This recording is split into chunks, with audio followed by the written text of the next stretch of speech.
Good evening, black people and all allies fighting for black liberation, black prosperity, and black joy. We begin tonight with a message for Liz Cheney. You about to lose your job. You about to lose your job. Get this dance. You about to lose your job. I couldn't even hold that together. Okay. But seriously, it does look very likely that Cheney will lose her leadership role in the House because she is not slavishly loyal to Donald Trump and the lies that he and other Republicans have been telling. Not only did Liz Cheney vote to impeach Trump, she insists on telling the truth about him losing the election. Now let me fake clutch my fake pearls when I say that. The simple act of telling the truth has lifted Cheney to some sort of hero status in the media and political circles. She has become some sort of Joan of Arc in our collective battle against the big lie. Now listen, it's a good thing that Cheney is standing on principle and truth in this case, but that bar is far too low to make someone a heroine, especially when you have a past like hers. Liz Cheney and her father are positioning themselves as defenders of American norms. They want us and history to view them as the Republicans who got it right and did the right thing. To which I say, nah, no amnesia for me, ma'am. Thank you.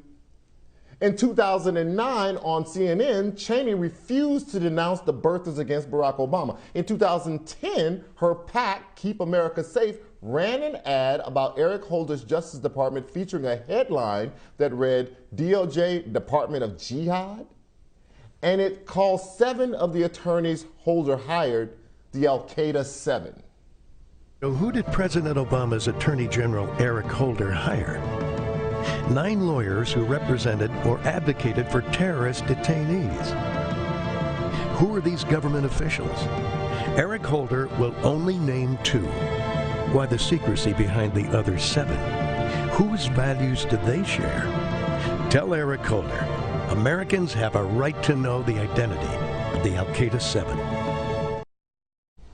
When Donald Trump was caught on tape bragging about sexually assaulting women, Liz Cheney said, according to the Associated Press, she was still supporting him, and somehow Hillary Clinton's handling of her emails was worse than Trump's confessed handling of these women's bodies.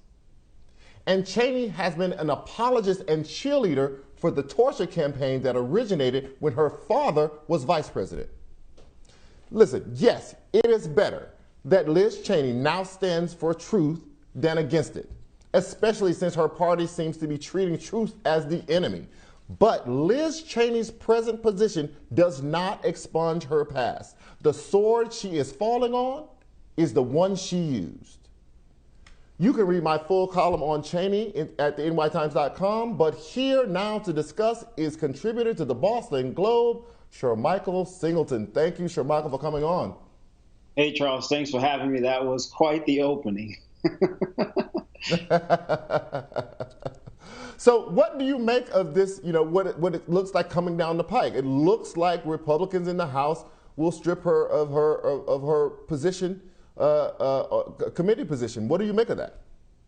I mean, Charles, look, I think that this is a temporary victory for those individuals who do have complete loyalty to President Trump despite him no longer being in power. And I think it's a temporary victory that in the long run will cause grave danger and harm to the Republican Party, but most importantly, grave danger and harm to whatever is intellectually left of conservatism ideologically and philosophically. And so I think that these individuals who want her gone are not looking at the bigger picture. And the bigger picture tells us that we have a Republican Party that has an ideology that does not have resonance with a great majority of the country, a more diverse country, a more brown country.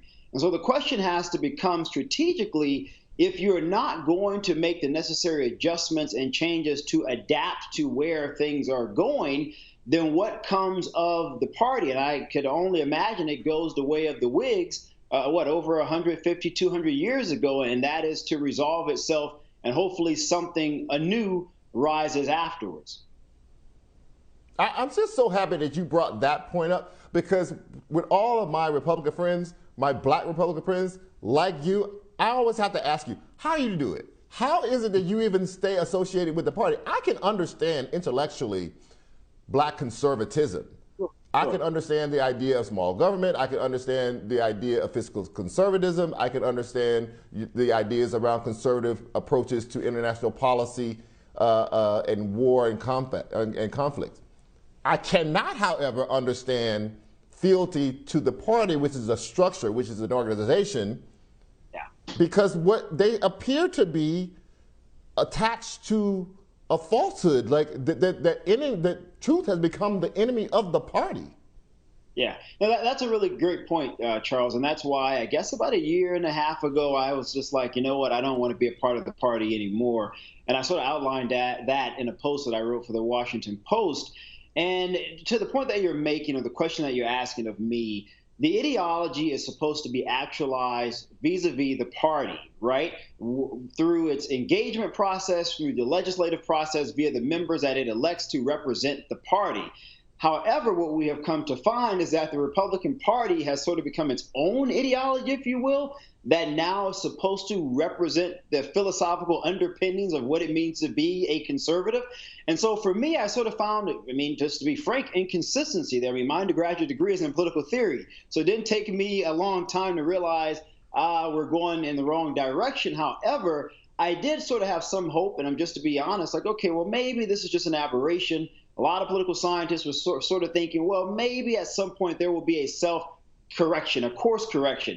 And I realized that it was almost certain that that indeed was not going to be the case. I realized that the paradigm shift that the Republican Party was beginning to make was not a temporary one, but a permanent one.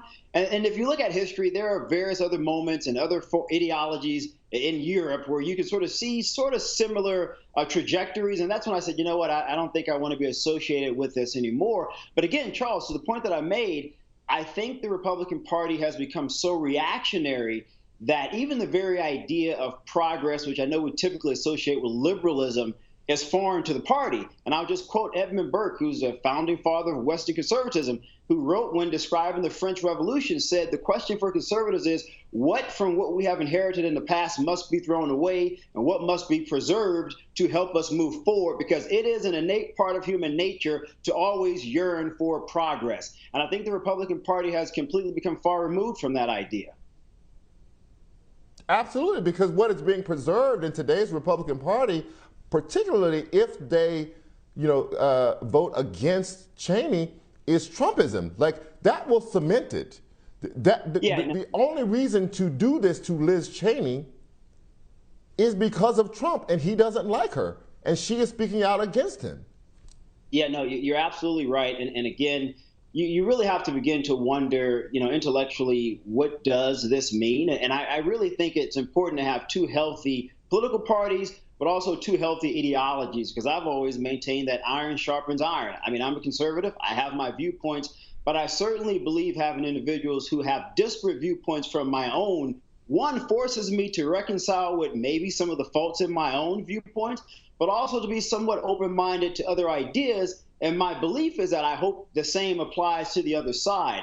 Unfortunately, I think the Republican Party just does not represent that today and hasn't, just to be frank, for quite some time now. And so I guess the bigger question, Charles, for those of us in politics, I think for a lot of academics, will be as we continue to move forward, conservatism as we have traditionally known it, compared to Trumpism, which is sort of a mixture of nationalism, ethno-nationalism, and populism, which are, again, far, far removed from that traditional contextual bedrock. What does that mean for the idea of having a competitive party, which is important to the democratization in the United States? And I think it's at risk. And so if the party is at risk, then the overall larger question becomes, then what does that mean for democracy when only one party is at least somewhat more closely related and aligned to our highest ideals? I think that's scary. I don't want to live in that type of America, and I would imagine many other people don't want to either. Well, it looks like the party doesn't want to change for the electorate. It looks like they want to shave down the electorate to change and suit them. We have all of these voter restriction legislations going into effect, or at least getting votes, 40-something states across the country. I can't imagine any reason to do that in an election that was fair, where the result was correct, other than because the Republicans who are pushing them want to change the electorate, to make it smaller. Yeah, and that goes to showcase sort of the warfare within the Republican Party. I mean, Mitch McConnell last week after Tim Scott's statement said on Fox News that the Republican Party is no longer interested in looking backwards, they're looking forward, hence Tim Scott. Paris Denard, the spokesperson for the RNC, stated, I believe either today or yesterday on ABC, that Biden is the president. And so there's a lot of mixed messaging coming out of the Republican Party, and one prevailing school of thought is going to have to prevail here, and it appears that it is the Trump school of thought. And so as it pertains to the party's ability to compete with diverse people outside of white individuals, the party appears to have made a very solid choice to say, well, yeah, we'll like a few people of color that we can get, but that isn't a priority. Our priority is to hamper down on our message, hamper down on our base, and turn those people out as best we can, with the hope, particularly in off elections, that will help us in acceding to maintaining power, which traditionally it has in the past.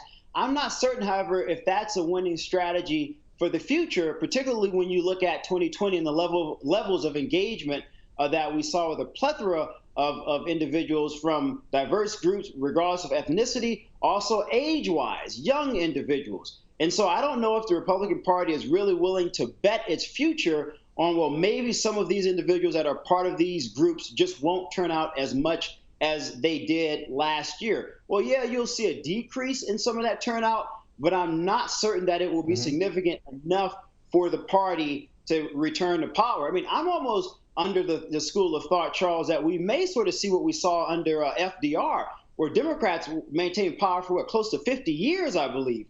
I sort of think we're in that particular moment where you can see, once again, one major party maintaining power for several decades. Shermichael, I want to thank you for coming on, but I really want to say that we appreciate you. I appreciate you. We may not agree on policy, but you insist that there is one set of facts, and as long as people insist on one set of facts, we can argue about the details and how we interpret those facts. So I just want to say thank you for that, and thank you for coming on.